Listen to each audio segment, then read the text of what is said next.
So hello everyone, welcome back to the channel. So आज हम vector पढ़ने वाले हैं। वेक्टर का बहुत बेसिक करेंगे जो हम 3-4 स्लाइड्स में इजीली जिसे कवर अप कर लें। अभी हमने इससे पहले स्केलर की एक वीडियो बनाई है जिसके अंदर हमने मतलब ऑल ओवर जो भी स्केलर में था वो पूरा कवर अप किया है। सो ये वेक्टर का पार्ट 1 है। वेक्टर जो होगा वो 2-3 पार्ट्स में डिवाइड होगा। अभी इसका पार्ट 1 है। वेक्टर के पार्ट 1 में हम वेक्टर का सारा बेसिक करेंगे कि वेक्टर होता क्या है, वेक्टर की प्रॉपर्टीज़ क्या हैं, ठीक है। इस सब चीज़ों के बारे में बात करेंगे और कुछ लॉज के बारे में बात करेंगे। वेक्टर्स स्टार्ट करते हैं। वेक्टर जो चैप्टर है उसमें क्या होता है ना, जैसे स्केलर कोई भी नॉर्मल एक क्वांटिटी होती है, कोई भी क्वांटिटी मैंने कह ली, लेकिन जो वेक्टर होता है ना, वेक्टर होता है कि जैसे मैंने लिखा v, उसके ऊपर ये, तो पर्टिकुलरली इसे हम वेक्टर बोलेंगे। जैसे कि वेक्टर के पास मैग्नीट्यूड होता है, अपनी डायरेक्शन होती है और कुछ लॉज ऑफ वेक्टर को फॉलो भी करती है। जैसे कि क्या मतलब है इसका, मैग्नीट्यूड ये रहा, उसके बाद इसकी डायरेक्शन हमेशा यही रहती है, ये वाली डायरेक्शन रहती है, ठीक है। और कुछ ऐसे लॉज को फॉलो करता है, वो लॉज हम आगे पढ़ेंगे, ठीक है। अब वेक्टर के कुछ एग्जांपल देखते हैं, जैसे कि डिस्प्लेसमेंट हो गया, acceleration, velocity, momentum, force, torque, angular momentum, electric field intensity, magnetic field intensity और करंट डेंसिटी, ठीक है। ये बहुत सारी ऐसी जो चीज़ें होती हैं, ये हमें वेक्टर के कुछ एग्जांपल्स हैं, ठीक है। अब करंट क्या है, करंट के पास मैग्नीट्यूड है, डायरेक्शन भी है, लेकिन वो laws of vector of algebra को फॉलो नहीं करता। तो यानी अगर फॉलो करो तो 3 चीज़ों को करो, ठीक है, 3 चीज़ों को फॉलो करो, नहीं तो आप वो चीज़ वेक्टर नहीं हो सकती। All right, so let's focus on properties now. Properties of vector क्या होती है? प्रॉपर्टीज ऑफ वेक्टर होती है जब दो वेक्टर्स को हम कब सेम कह सकते हैं, जब उनके मैग्नीट्यूड डायरेक्शन सेम होंगे, तभी हम कहेंगे वो वेक्टर सेम है। सपोज हम इसे लास्ट स्लाइड में यहाँ देखो, मैंने कहा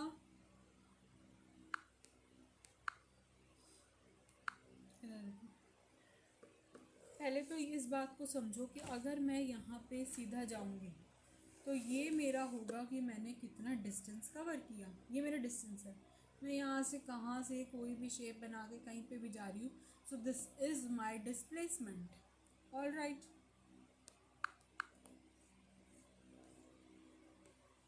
तो दोनों के पास डायरेक्शन है, जैसे डिस्टेंस के पास भी थी डायरेक्शन और उसके पास भी थी। Now let's change the colour. Okay, अब इधर देखो, मैंने एक मेरा वेक्टर इस डायरेक्शन में जा रहा है, एक मेरा वेक्टर इस डायरेक्शन में जा रहा है। ना मेरा जो पहला वाला वेक्टर है वो है ए, दूसरे वाला है बी, ठीक है।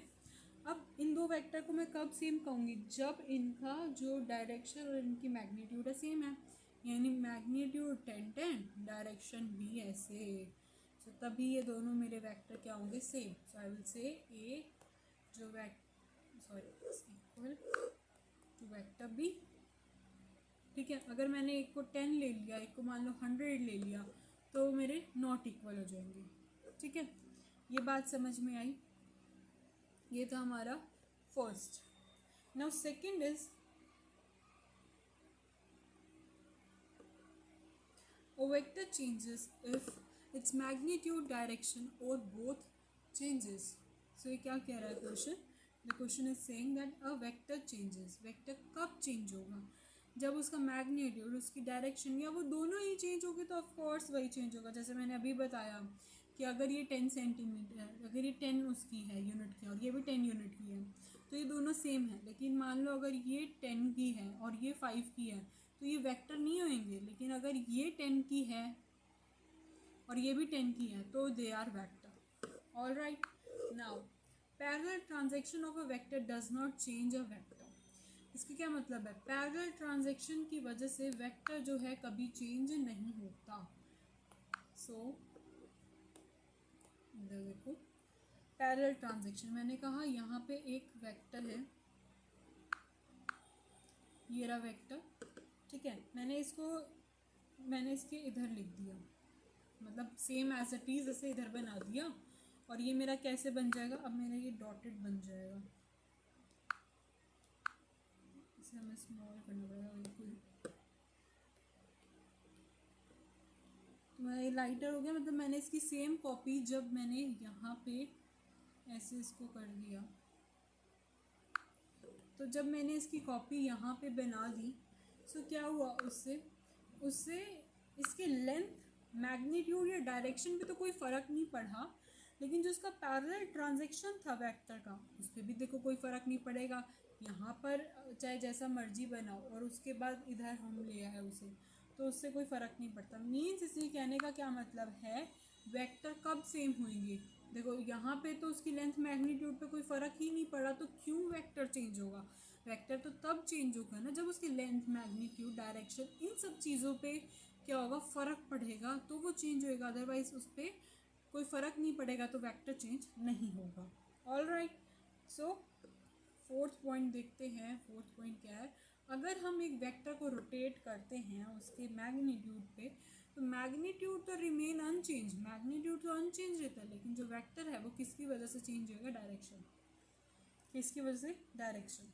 पहले इतना देखो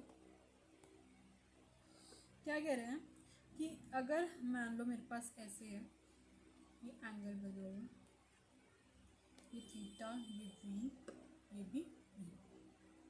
अब मैंने क्या किया, एक वेक्टर को रोटेट किया, तो इसके मैग्नीट्यूड पे तो कोई फ़र्क नहीं पड़ा। अगर मान लो इसका मैग्नीट्यूड ये है तो वो ये का यही रहा। अगर मेरा 50 डिग्री है, सपोज मान लो ये थीटा, अगर मेरे पास 50 डिग्री है, मैं थीटा की बात कर रही हूँ, इसकी बात कर रही हूँ, अभी इसकी बात नहीं कर रही। अगर मैंने कहा मेरा यहाँ पर क्या है, मेरा यहाँ पर थीटा जो है वो 50 डिग्री है, और मैंने 50 डिग्री को पहले मान लो 50 डिग्री मेरा ऐसे बन रहा है, मैंने उसे ऐसे बना लिया, तो यहाँ पर फ़र्क तो क्या ही पड़ा, फ़र्क तो कुछ भी नहीं पड़ा ना, था तो वो 50 डिग्री का 50 डिग्री। ठीक है, अब क्या है, अगर हमने वेक्टर को रोटेट किया, मैग्नीट्यूड रिमेन अनचेंज, मैग्नीट्यूड पे कोई फ़र्क नहीं पड़ा, लेकिन जो उसकी डायरेक्शन है ना, डायरेक्शन बदल गई। लेकिन वेक्टर पे कब चेंज बढ़ा, जब उसकी डायरेक्शन बदल गई। यानी अगर मान लो मेरे पास वेक्टर एक ऐसे था और मैंने उसको करके इस शेप का कर दिया, तो उनका मान लो वो तो सेम ही था, एंगल सेम था या वेक्टर सेम था, बट उनकी डायरेक्शन जो थी ना वो तो चेंज हो गई थी। ठीक है, तो इस बात को समझो। उसके बाद उसके नीचे क्या लिखा हुआ था वो मैं बता देती हूँ।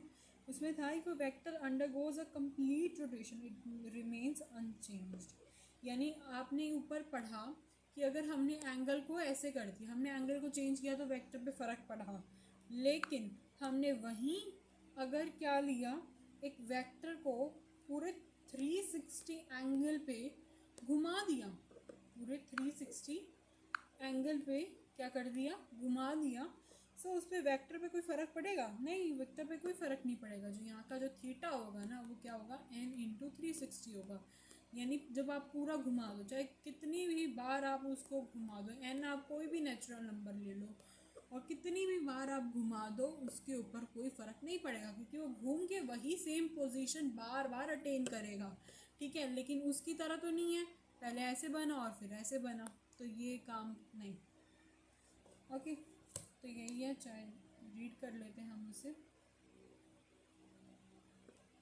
ये देखो, इट रिमेन अनचेंज, नहीं, a vector undergoes complete rotation, it remains unchange. यानी जब भी क्या होगी, कंप्लीट रोटेशन होगी ना, तो वो हमेशा कैसे रहेगा, remain unchange. All right, let's move further to the fifth point. Fifth point says the angle between the two vector is taken by joining their tails or their heads. इसको erase कर देते हैं।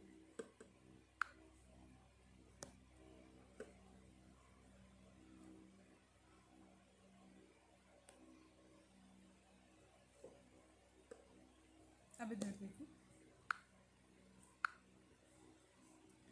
यहाँ पर मैंने एक ऐसे करके एक वेक्टर बनाया।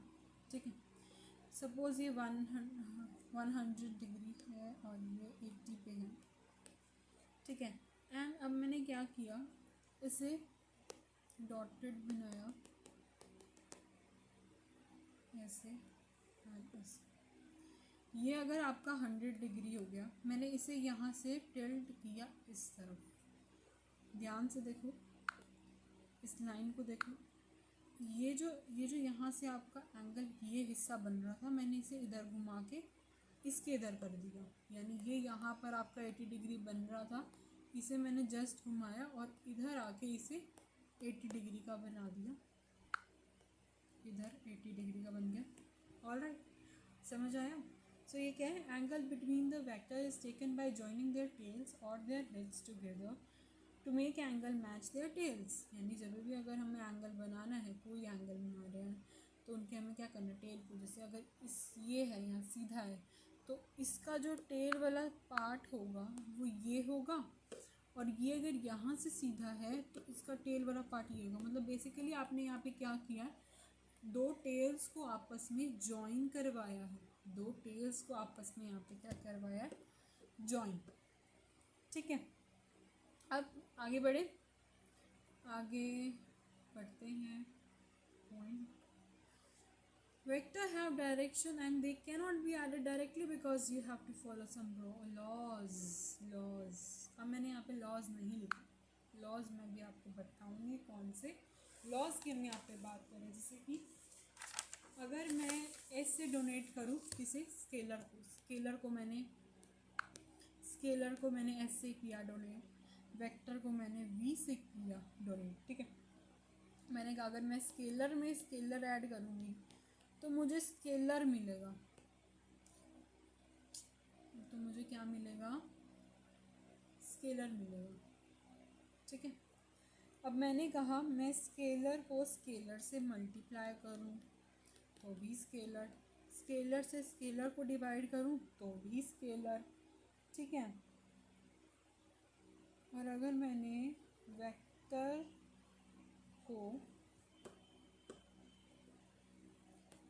वेक्टर में ऐड किया तो क्या मिलेगा, only valid if they are same, यानी तब भी वेक्टर मिलेगा। वेक्टर में से वेक्टर को माइनस किया तब भी वेक्टर को, स्केलर में से स्केलर माइनस करो तब भी स्केलर मिलेगा। ठीक है, वेक्टर को वेक्टर से मल्टीप्लाई करोगे तो वेक्टर भी मिल सकता है और स्केलर भी मिल सकता है। वेक्टर को वेक्टर से डिवाइड करोगे तो वो चीज़ कट जाएगी और कुछ नहीं मिलेगा, एन ए, क्या हो जाएगा, एन ए। ठीक है, वेक्टर को अगर आप स्केलर से डिवाइड करोगे तो आपको वेक्टर मिलेगा। अब ये बहुत कंफ्यूजिंग है कि ये याद कैसे किया जाए, सो इसे याद करने के लिए अब हम यहाँ पर क्या करेंगे, एक ट्रिक बनाएंगे। देखो, स्केलर में स्केलर ऐड करो, scalar, scalar minus scalar is scalar, scalar into scalar is scalar, scalar divide by scalar is scalar. ठीक है, तो स्केलर ही मिल रही है। अब मैं बात करती हूँ किसकी, वेक्टर और स्केलर की। वेक्टर और स्केलर की जब मैं बात करूँ तो कलर चेंज कर लेते हैं, लेट्स टेक पर्पल। अब देखो, जब मैंने वेक्टर में स्केलर ऐड किया तो भाई कुछ भी नहीं मिलेगा, तो हमें क्या मिलेगा, कुछ भी नहीं, क्रॉस।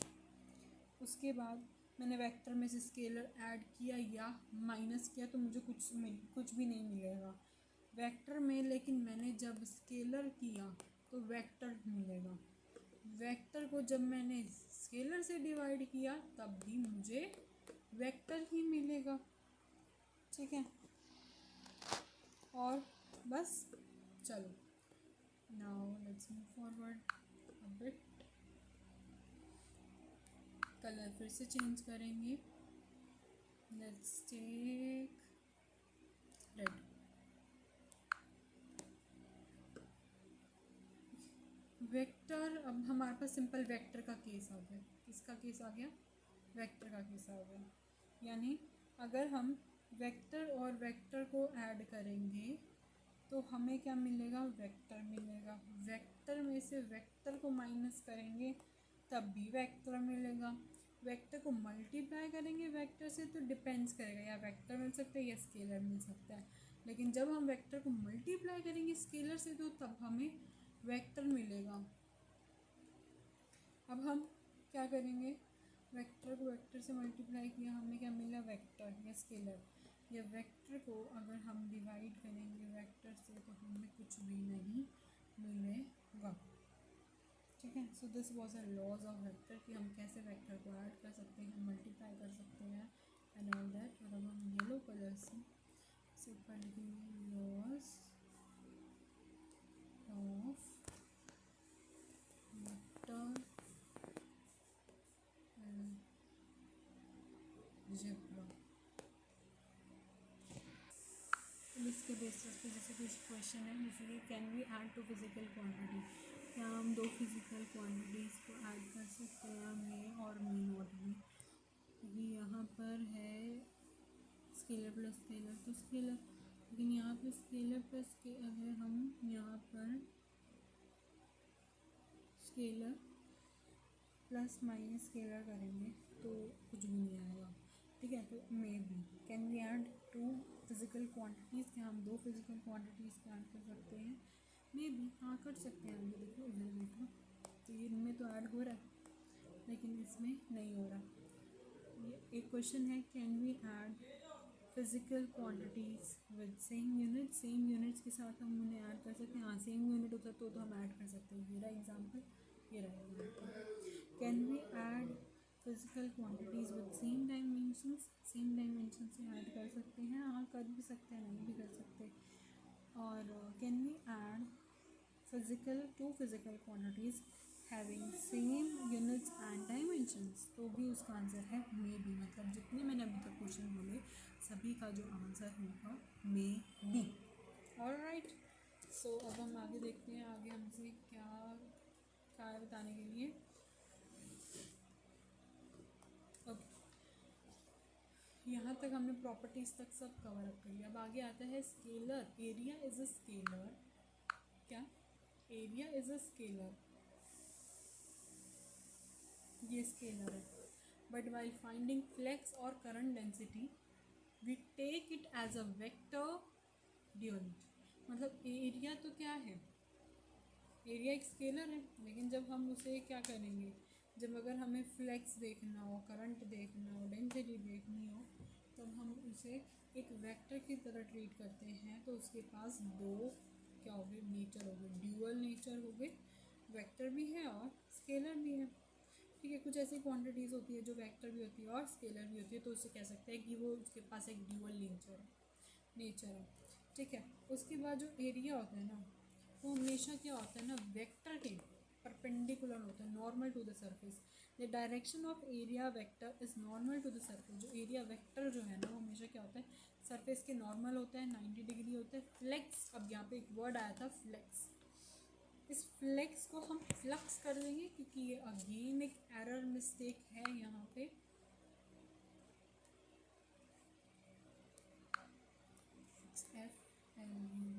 फ्लक्स, ये क्या होता है, मतलब किसी एक पर्टिकुलर पॉइंट से कितने डायरेक्शन से लाइंस जो है निकल रही है, that is a flux. Total lines जो किसी एक एरिया में कवर अप हो रही है, ठीक है, वो फ्लक्स होगी।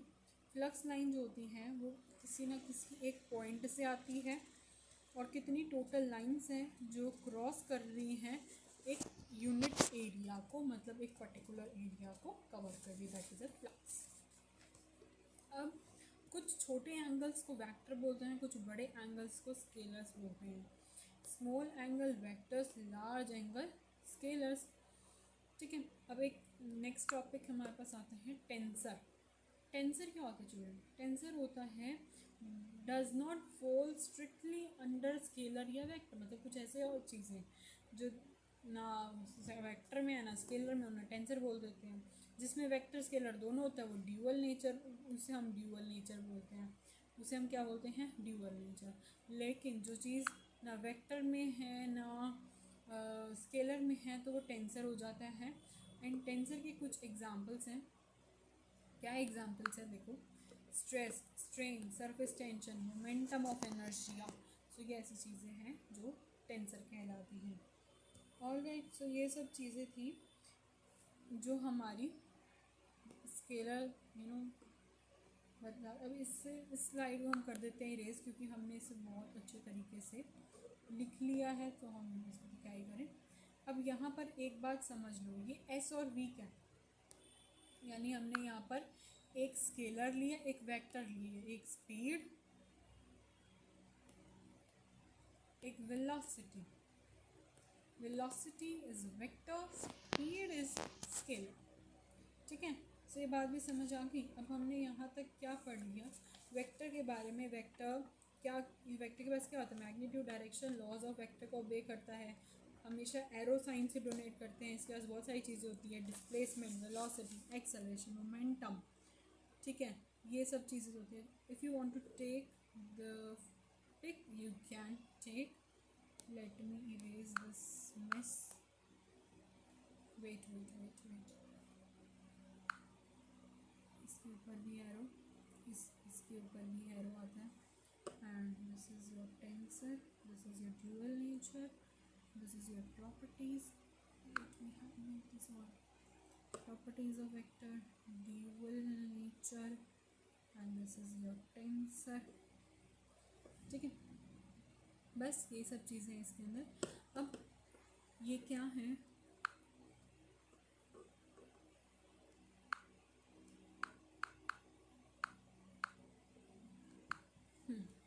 देखो इसके अंदर हमने क्या पढ़ा, मैग्नीट्यूड, डायरेक्शन और बेस करता है लॉज ऑफ वेक्टर को। एग्जांपल थे displacement, acceleration, velocity, momentum, force, torque, angular momentum, electric field intensity, magnetic field intensity, current density. अब जो करंट होता है उसके पास मैग्नीट्यूड भी होता है, डायरेक्शन भी होता है, लेकिन ओबे नहीं करता लॉज ऑफ वेक्टर को, सो वो स्केलर आ जाता है। वेक्टर के ऊपर हमेशा एरो होना चाहिए। वी जो होता है ना, आप नॉर्मल जैसे वी लो, आपने ये वाला वी लिया, आपने ऐसे वी लिखा या वी को ऐसे करके लिखा, तो दीज ऑल आर सेम। ठीक है, ये मैग्नीट्यूड को एक्चुअली बताते हैं। उसके बाद यहाँ पे हमने कुछ प्रॉपर्टीज़ पढ़ी, two vector to be same only, बस मैग्नीट्यूड डायरेक्शन सेम हो जाए, अगर वो चेंज हो गया तो वेक्टर चेंज हो गया। पैरेलल ट्रांजैक्शन से कोई फ़र्क नहीं पड़ता। रोटेट कर दोगे, अगर 360 पे करोगे, 360 पे करोगे कंप्लीट रोटेशन, तब कोई फ़र्क नहीं पड़ेगा, लेकिन वैसे करोगे तो कोई फ़र्क पड़ेगा। ठीक है, हमेशा कैसे करो, हेड टू हेड या टेल टू टेल उसे ज्वाइन करो। ठीक है, फिर उसके बाद वेक्टर्स की क्या होती है, डायरेक्शन होती है, इसको हम ऐड नहीं कर सकते, इसके लिए हमें कुछ laws of vector of algebra चाहिए, जो हमने नीचे देख लिया। और स्केलर क्या होता है, एरिया क्या होता है, स्केलर होता है, लेकिन जब हमें फ्लेक्स या करंट की डेंसिटी देखनी हो तो वो क्या होता है, उसे हम वेक्टर लेते हैं, तो वो ड्यूअल नेचर में आ गया। टेंसर जो ड्यूअल नेचर नहीं होता, यानी कुछ भी प्रॉपर्टी शो नहीं करना, जैसे stress, strain, surface tension, angular momentum of inertia. ठीक है, सो ये सब चीज़ें होंगी। सो ये all about this was vector. So ये वेक्टर का पार्ट 1 है। अगर हमें क्या देखना हो, अगर हमें इसका पार्ट 2 देखना हो, तो इसके बाद ही जस्ट वीडियो आएगी पार्ट 2 के नाम से वेक्टर की। सो वो देख लेना। जिस उस वीडियो के अंदर हम कवर अप करेंगे वेक्टर के एडिशन, सब्ट्रैक्शन, वेक्टर के सारे लॉज, फॉर्मूलेज, ठीक है, ट्रिक्स हम देखेंगे जो जेईई में एक्चुअली पूछी जाती हैं। So all that we are gonna to cover in that video. So till then take care and bye bye.